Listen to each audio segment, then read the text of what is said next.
Bien, buenas tardes con todos. Ah, a continuación, no es tan cierto lo que dice Caro, que esto es lo más difícil. Probablemente el manejo médico e integral del flúter auricular sea de lo más complejo, ¿no? Nosotros somos la punta del iceberg para el tratamiento de esta patología, porque al final termina siendo el paciente con todas las otras cosas y demandas que tienen que tener, tanto para que pueda llegar a este procedimiento. Pero es cierto que hoy en día la ablación del flúter auricular es algo mucho más común, en el cual hemos ido evolucionando con el tiempo. Entonces, esto es algo que queremos darles a conocer por la importancia de la alta tasa de éxito que podemos tener ahora. Y todo esto parte por el electrocardiograma, y muchas veces nosotros somos muy quisquillosos cuando evaluamos el electrocardiograma, que bien lo describió la doctora Guevara, porque para nosotros planear un procedimiento es diferente si planeamos un procedimiento de un flúter auricular típico o atípico.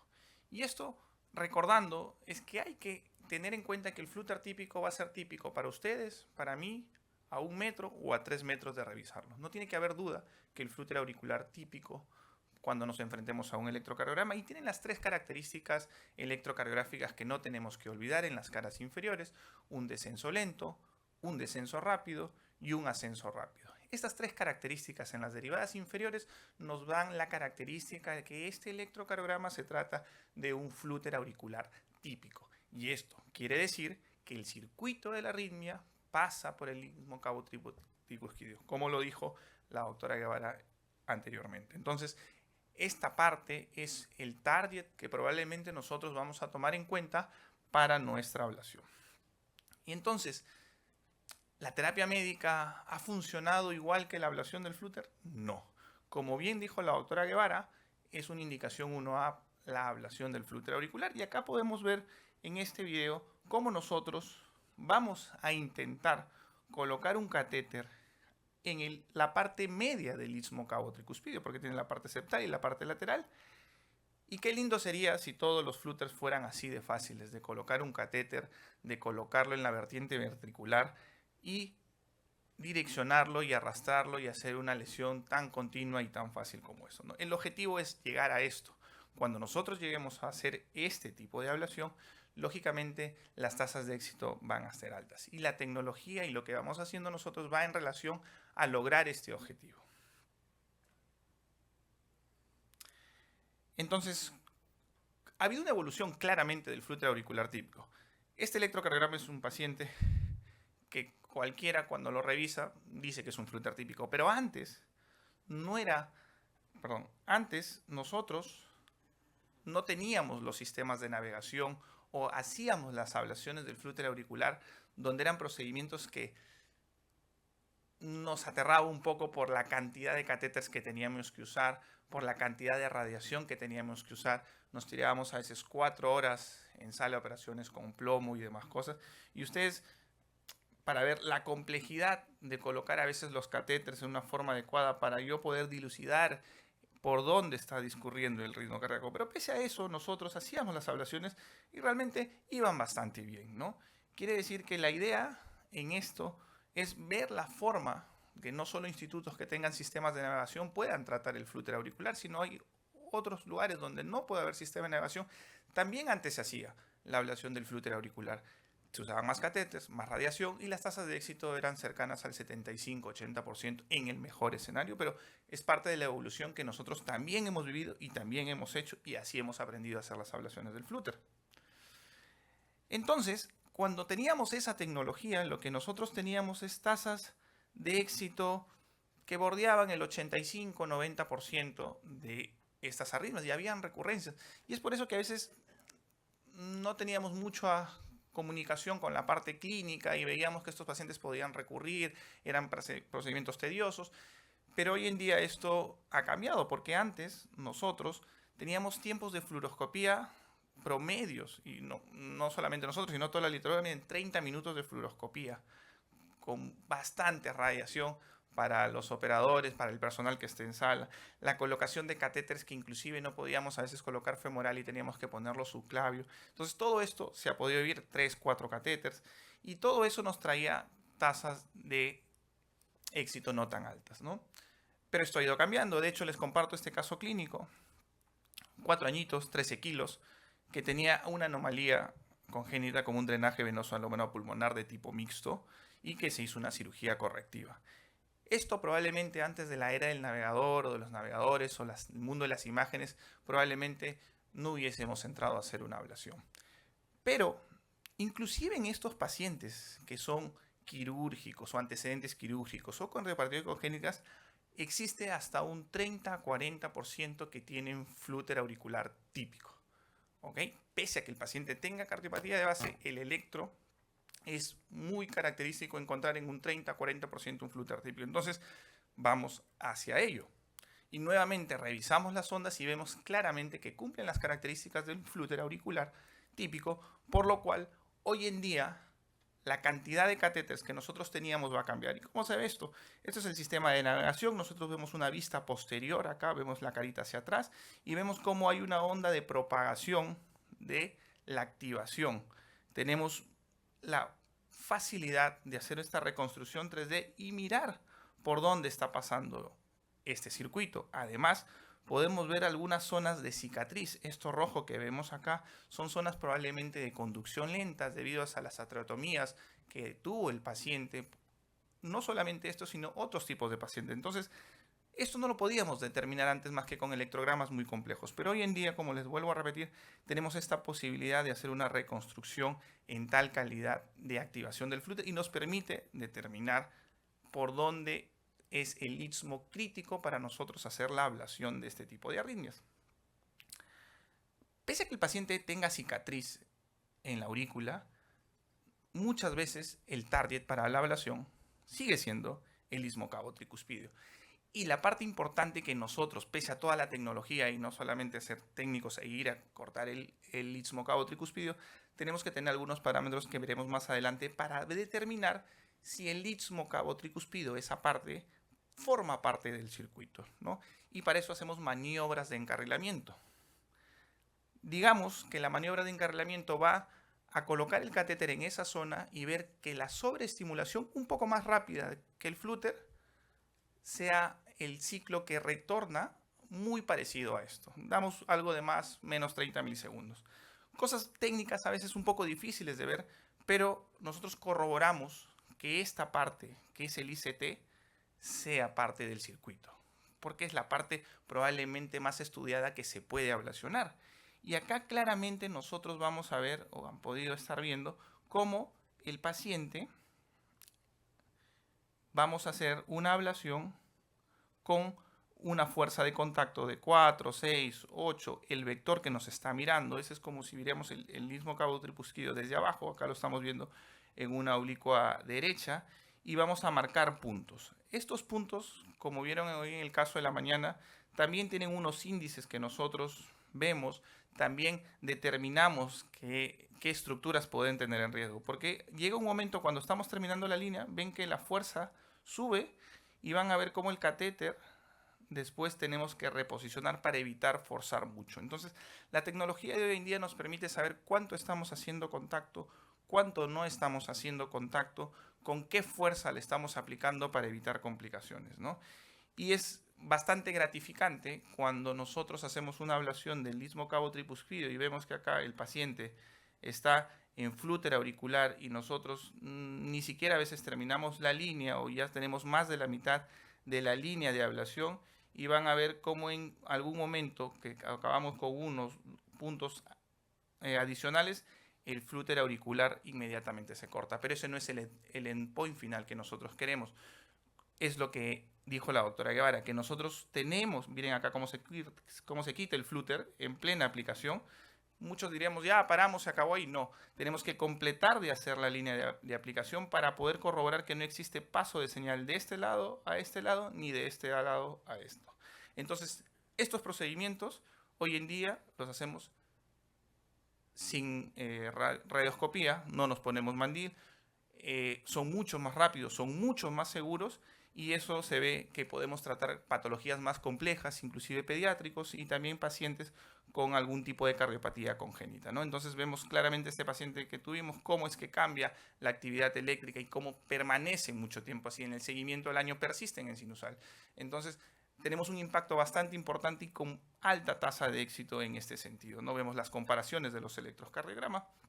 Y esto es más o menos lo que les teníamos que tenemos que tener en cuenta nosotros en sala, que es algo bastante importante determinar si es que el ciclo de taquicardia de la arritmia nosotros estimulamos un poco más rápido que el ciclo de la taquicardia, vemos si es que forma parte del circuito de la taquicardia y así nosotros podemos determinar que el flúter auricular realmente pasa el circuito por el ICT, ¿no? Entonces hacemos muchas maniobras y con eso nosotros podemos determinar exactamente que el istmo cabo tricuspidio forma parte del circuito. Entonces, aparte de la tecnología que nos facilita, también hacemos algunas maniobras electrofisiológicas para determinar esta parte de ahí. Y esto es más o menos el workflow que venimos haciendo nosotros. Ustedes podrán ver acá en la imagen de la izquierda cómo subimos un catéter decapolar después de que hemos hecho una reconstrucción tridimensional de la aurícula derecha, el anillo tricuspidio y el ostium del seno coronario. Vemos cómo tratamos de ingresar el catéter hacia el seno coronario. La máquina automáticamente, después de que hemos hecho la reconstrucción de todo esto, nos permite ver cómo se activa la arritmia. De hecho, los colores ustedes ven que van hacia una distribución que nos indica por dónde va el circuito del flúter. De hecho, nos facilita mucho la tecnología hoy en día y esto es lo que nosotros hacemos, que mencioné hace un momento. ¿Qué hemos cambiado? Por ejemplo, ahora en casi todos los flúters típicos, por no decir todos, usamos una vaina deflectable, que ven esto de acá, esto amarillo, es que le da soporte y lo podemos ver en el sistema de navegación y permite mayores curvaturas por si es que hubiese alguna anomalía. Antes no usábamos estas camisas o teníamos otro tipo de camisas, pero ahora el tipo de introductor largo, estas camisas nos permiten mayor estabilidad. Jugamos con las frecuencias respiratorias a veces en los pacientes, la estimulación y los parámetros que obtenemos son simplemente con el objetivo de hacer una línea lo más homogénea posible con parámetros muy adecuados de éxito para poder tener la ablación correcta de esta línea.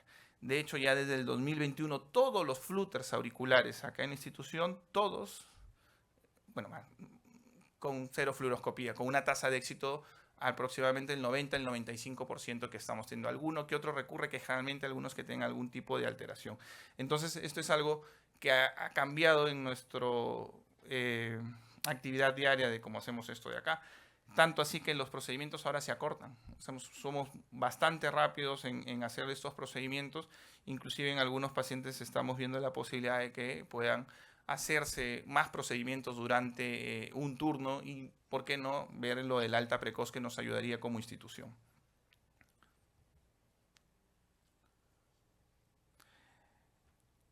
Acá nuevamente es lo que les traigo para ver cómo es que se activa el flúter auricular. Es bastante sencillo, es las figuritas que nos mostraba antes la doctora Guevara. Esto es lo que nosotros reconstruimos de forma tridimensional en el sistema de navegación. Esto es una imagen nuestra de nuestro laboratorio, donde vemos claramente cómo este mapa de recorrido, por dónde va la arritmia, hace todo el recorrido peritricuspidio, sube por la parte septal, el techo, parte lateral y pasa por el istmo cabo tricuspidio. Y tanto así que hasta que nos pueden poner una línea para hacernos más fácil el caminito y nosotros poder hacer la ablación. Entonces, eso es súper importante en los avances tecnológicos, ¿no? Y claramente nosotros tenemos que tener como objetivo para la ablación del flúter auricular tener en cuenta que de esto no pasa ningún impulso eléctrico hacia aquí. Y para eso, aparte de haber completado la línea y quitarle el flúter, estimulamos desde este lado y capturamos la señal en este lado. Y hay algunos milisegundos como regla que nosotros debemos, digamos, respetar, más del doble del valor inicial de esa conducción o más de 140 milisegundos son objetivos muy importantes que nosotros podemos decir que realmente la activación no está pasando por aquí, sino está pasando por otro momento, por otro lugar que no sea este. A su vez, nosotros tenemos que tener en cuenta cómo es que nos damos cuenta que el paciente no tiene ninguna brecha entre punto y punto, porque sí, se ve bastante sencillo hacer las ablaciones punto a punto, pero ¿cómo sabemos realmente que el sistema no me está engañando? Nosotros se comienza a estimular directamente desde el catéter, que tenemos en el... Se trabó. Comenzamos a estimular directamente del catéter del seno coronario y vamos pasando el catéter por toda la línea y vemos dónde es que se acerca más la señal. Donde se acerca más la señal, probablemente ahí es donde vamos a tener el punto que falta hacer un refuerzo para poder tener una buena ablación.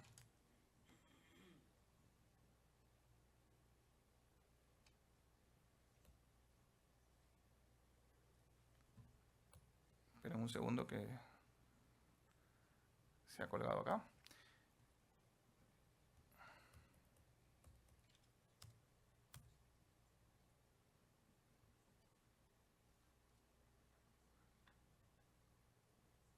Un segundito.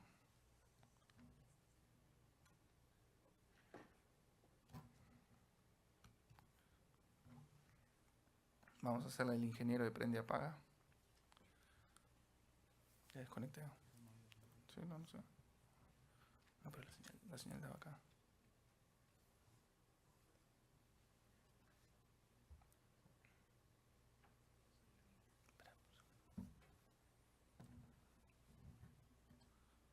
Pero está dando la señal, o sea, no corría la... Sí.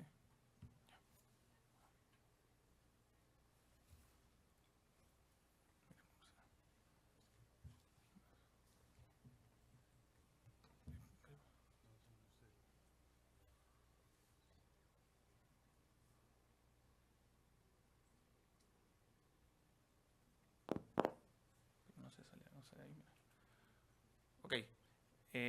Bien, entonces, en aras del tiempo, entonces hay algunos retos y variables anatómicos, ¿no? No todo es tan sencillo ni todo es tan fácil. De hecho, nosotros vemos que existe algunas alteraciones anatómicas que ya nos había descrito la doctora Guevara, que nos podemos encontrar con algunos rebordes eustaquianos prominentes, que lógicamente no van a permitir hacer una línea homogénea, por lo cual cuando nosotros querramos hacer la ablación y la reconstrucción de esta forma adecuada, inclusive ya podemos toparnos con estructuras ahí no deseadas para hacer la ablación, que es algo que esperamos que en el caso de en vivo que viene no lo encontremos, porque eso dificulta más el procedimiento.